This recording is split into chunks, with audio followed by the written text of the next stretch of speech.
This video shows the banana tissue culture technology as a means to produce thousands of new banana plantlets in 6 to 8 months that are pest and disease free, uniform, more vigorous than suckers, easily transportable, and so easily marketable.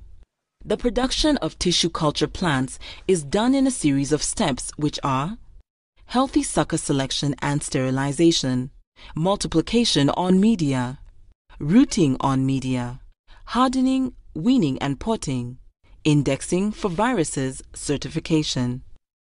Healthy sucker selection and sterilization. Healthy young suckers are selected from healthy-looking mother plants. They're then cleaned by removing soil and surface tissue like roots, sheaths, and part of the corm. A small part with the growing tip is then disinfected in the laboratory. Multiplication on media.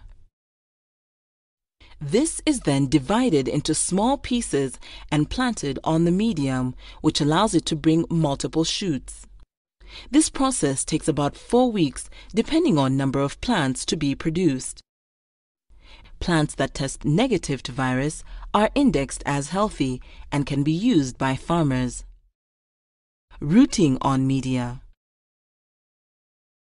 After multiplication, the shoots that have grown leaves are then planted on rooting medium. The rooting medium allows the plant to develop roots during a period of around 4 weeks.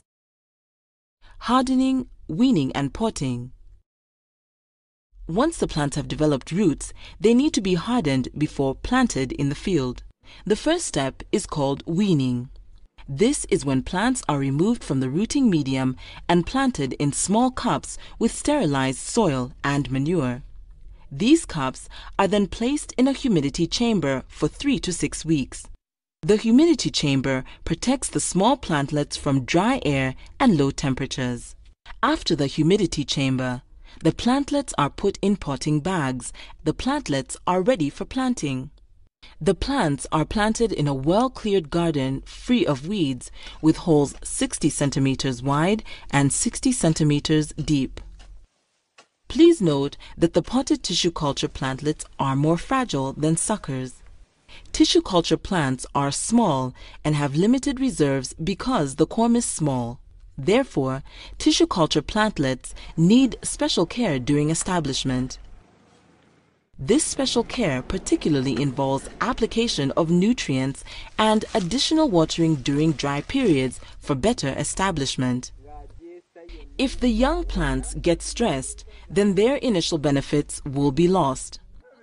The hardening of plantlets can be organized by the tissue culture company or by an independent nursery owned by farmers or community.